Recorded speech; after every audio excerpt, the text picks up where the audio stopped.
Salut la compagnie, c'est Jules Melon et aujourd'hui dans un Pro Ciné Critique, nous allons parler d'un vieux film d'Alfred Hitchcock sorti en 1943, parmi ses premiers d'ailleurs réalisés sur le sol américain, L'ombre d'un doute ou Shadow of Doubt en VO, réunissant à l'écran deux acteurs principaux, on va ne citer que cela pour l'instant, James Cotton dans le rôle de Charlie Oakley, l'oncle, James Cotton qui s'était fait reconnaître dans le film Citizen Kane 2 ans auparavant, le grand film de Orson Welles, et Teresa Wright qui joue sa nièce Charlotte ou Charlie aussi, parce que oui, c'est assez intéressant, mais dans le film, les deux personnages principaux sont un oncle et une nièce qui s'appellent tous les deux Charlie, enfin si on surnomme la fille ainsi, et ce n'est pas pour rien, puisque c'est l'histoire, entre autres, d'un lien très fort unissant ces deux personnages, un oncle idéalisé par une nièce qu'il adule et tout, et bon, elle ne le voit pas souvent, mais un beau jour, l'oncle débarque à Santa Rosa en Californie, là où vit la nièce avec sa mère, son père et ses frères et sœurs,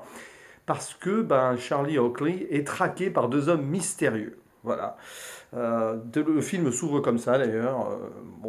Charlie Oakley dans une sorte de maison allongé sur un lit, puis il y a deux hommes qui le demandent, et puis lui, il essaye de les fuir. Il prend le train et va se réfugier chez sa sœur, qui est donc la mère de sa nièce, pour se cacher ou pour fuir ou pour peut-être se mettre à l'abri d'un danger, on ne sait pas trop. Parce que ce film joue, comme beaucoup de films de Hitchcock, sur des faux semblants. On essaye de deviner ce qui se passe. On essaye de voir à travers certains plans, certaines actions, les vrais dessins des personnages principaux. Et ici, c'est donc Charlie Oakley, cet homme mystérieux qui est au centre de l'attention.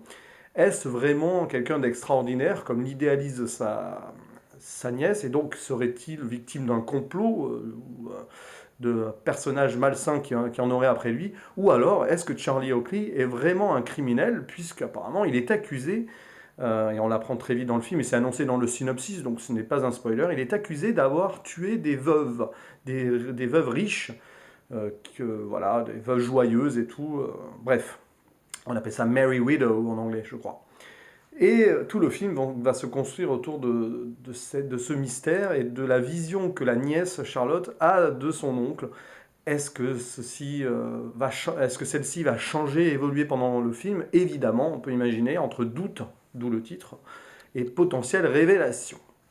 Alors voilà, c'est intéressant, parce que c'est un thriller psychologique, clairement. Bon, il y a un côté policier derrière, parce qu'on essaye de savoir du coup si Charles Oakley est coupable ou non de ce qui s'est passé. Mais c'est un film centré sur les relations humaines avant tout. Et Hitchcock, il est très, on va dire, cynique dans ce film, parce que il critique plein de choses, en fait. Et il critique notamment le fait qu'on puisse idéaliser un membre de la famille, ou n'importe qui d'ailleurs, sans vraiment le connaître derrière. Est-ce que c'est une bonne chose? Est-ce que la vérité ne finit pas par rattraper la personne en question à un moment ou à un autre? Ou bien, est-ce que on va dire, des fausses accusations peuvent faire chuter quelqu'un alors qu'il ne le mérite pas? Voilà, là je ne révèle rien parce qu'il faut quand même comprendre, il faut découvrir ça et comprendre ça au fur et à mesure que le film avance. Mais en tout cas, Hitchcock, évidemment, comme d'habitude, c'est le roi de la mise en scène, et dans ce film, j'ai adoré ça. C'est peut-être l'un de mes Hitchcock préférés, finalement. Voilà, je commence à en voir pas mal, et celui-là, il va me marquer un petit bout de temps. D'ailleurs, je comptais pas forcément en faire une critique. C'est pas la première fois que je vois un Hitchcock comme ça en vacances, et que j'en parle pas parce que j'ai pas trop le temps et tout. Mais là, j'ai eu envie d'en faire une vidéo, parce qu'il y a pas mal de petits trucs à dire là-dessus. Et Hitchcock, il base sa mise en scène sur l'évolution de la relation entre les deux personnages. Et petit à petit, lorsqu'on découvre certaines vérités, il y a notre regard qui change envers donc des différents personnages du film. Parce que, outre ces deux protagonistes principaux, il y a aussi les deux hommes qui en veulent à Charlie. Alors, qui sont ces deux hommes? Est-ce que ce sont des policiers, des mafieux, des hommes d'affaires, machin, des tueurs? Voilà, je vous en dis pas plus. Ce qui est certain, par contre, c'est que l'un d'entre eux va on va dire, tomber amoureux plus ou moins, ou on ne sait pas trop, hein, ça, je vous laisse la surprise vers la fin du film, en tout cas s'attacher à la nièce Charlotte, et il va, on va dire, participer au fait que Charlotte commence à voir son oncle d'un autre regard. Maintenant, est-ce que c'est justifié ou non? Ça, je vous laisse découvrir tranquillement en regardant ce film si vous ne l'avez pas vu. Ce qui est intéressant aussi dans ce film, c'est que Hitchcock joue beaucoup sur le côté de la valse, parce que beaucoup de scènes sont en transition entre elles, avec voilà, à un moment on voit des gens danser en surimpression, ils dansent une valse et tout, et pendant tout le film on se dit mais qu'est-ce que ça fiche là ça? Mais en fait quand on arrive à la toute fin on comprend pourquoi. Ceci représente un peu la valse hésitation, vous voyez, des personnages et ce qui croient être vrai ou non, ce qu'ils idéalisent ou pas. Et je trouve ça très intéressant quand même. Et en plus, Hitchcock, il s'amuse aussi à mettre en scène ses idées dans le film, on va dire ça comme ça, ou même à mettre en scène ce qu'il fera plus tard dans sa carrière à travers deux personnages. Le personnage du père, Joe donc, euh, qui est le père de Charlotte, et son ami, son voisin et ami Herbie, qui pendant tout le film, c'est complètement, vous voyez, c'est vraiment des sidekicks. Ça n'a rien à voir avec l'histoire, on a l'impression, mais évidemment, il y a quand même un enjeu derrière. Et ces deux personnages, pendant tout le film, discutent entre eux de savoir comment on pourrait commettre le crime parfait. Tiens, si je te mettais du poison, là, tu t'en rendrais pas compte, et personne ne s'en rendrait compte. Et ils discutent de ça pendant tout le film, c'est assez malsain et bizarre d'ailleurs. Mais on a l'impression que c'est Hitchcock qui essaye d'élaborer plusieurs scénarios pour plus tard, c'est assez drôle. Et ça rappelle évidemment le film Le crime était presque parfait, dans un sens. Voilà, donc j'ai trouvé ça amusant, parce qu'il y a une sorte de dimension méta avec ces deux personnages-là, qui sont un petit peu les comic relief du film au final, mais quand même, il y a une petite importance dans la narration globale, je trouve, avec les discours de ces deux personnages, donc grands fans de meurtre et de savoir comment on pourrait commettre un meurtre sans en laissant le moins de traces possible. Et évidemment, toute la mise en scène autour de Charlie Oakley, donc l'oncle, l'homme mystérieux, qui est forcément en danger et le centre d'intérêt pendant tout le film. En danger de quoi? Bonne question. Mais il y a pas mal de métaphores autour de la mort le concernant et autour du malheur potentiel qui pourrait lui arriver, notamment à travers de deux scènes. Il y a une scène au début, donc quand on le découvre, il est allongé sur son lit, un petit peu les yeux dans le vague, etc. Et on a même l'impression à un moment que c'est son lit de mort, quoi. Ça donne l'impression que ça va annoncer sa potentielle mort dans le film. Maintenant, va-t-il mourir ou pas? Ça, je vous laisse découvrir, évidemment, si vous n'avez pas vu cette œuvre. Donc il y a cette mise en scène autour de la mort et autour donc, du malheur, de la superstition au moment. Ça paraît bête comme ça, mais quand on y pense, ça a beaucoup d'intérêt par rapport à ce qui se passera plus tard dans le film. À un moment, voilà, je crois que c'est le père, là, Joe, qui dit ah non, le chapeau, vous le mettez pas sur le lit, ça porte malheur. Bon, il y a beaucoup de trucs autour de la superstition dans le film. Et ben Charles, il dit oh oui, ok. Puis dès que le mec est parti de la pièce, il balance son chapeau sur le lit comme si de rien n'était. Il s'en fiche. A-t-il eu tort de faire ça? Mystère. Voilà. Donc, autour donc, de ces thèmes de est-ce que la personne parfaite l'est vraiment? Est-ce que lorsqu'on idéalise quelqu'un, on n'a pas du mal à voir vraiment qui est la personne derrière?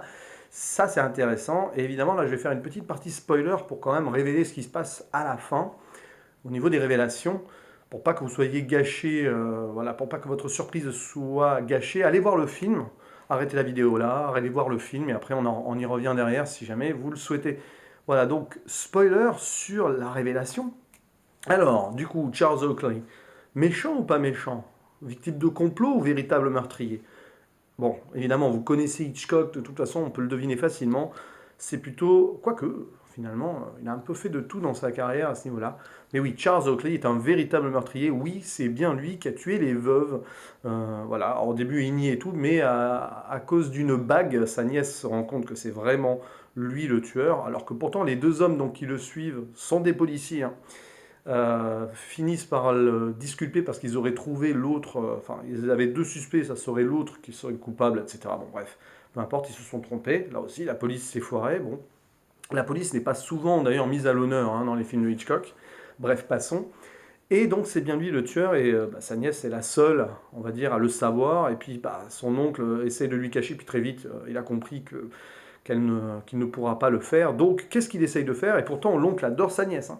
Eh ben, il décide de tuer, de se débarrasser de sa nièce pour pas qu'elle témoigne contre lui. C'est assez terrible de voir à quel point la notion de sacrifice est ici mise en avant. Alors, ça montre surtout que le personnage de Charlie Oakley est très très très noir, hein, il faut dire les choses comme elles sont, et que c'est un gars très cynique. Il représente un peu le cynisme de Hitchcock envers le monde, d'ailleurs il le dit, ah, ces veuves là, elles jouissent d'une vie parfaite en ne faisant rien et tout, c'est une honte pour la société, c'est pour ça que je les tue, parce que elles me dégoûtent et tout.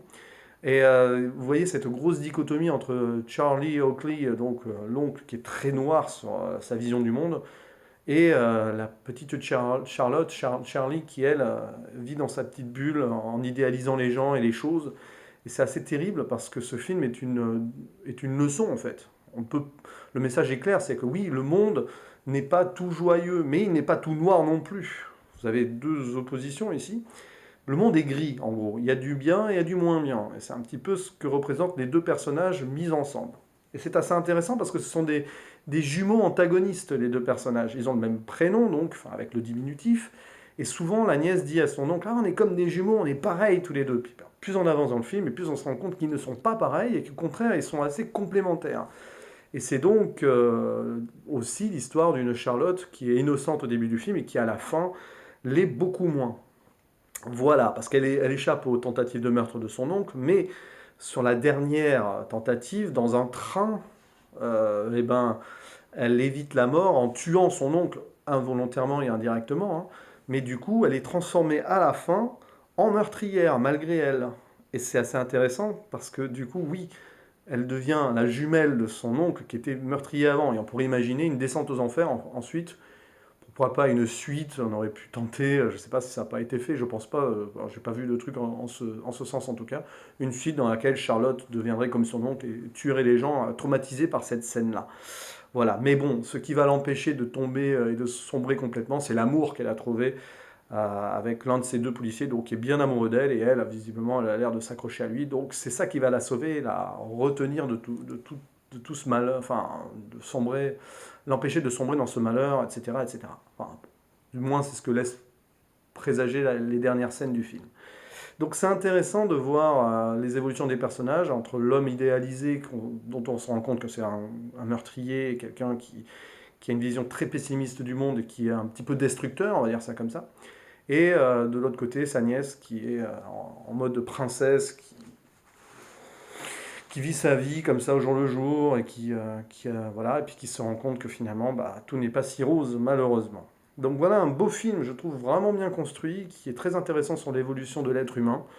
Et puis la valse, puisqu'on va finir là-dessus, toutes ces images en surimpression de valse et tout.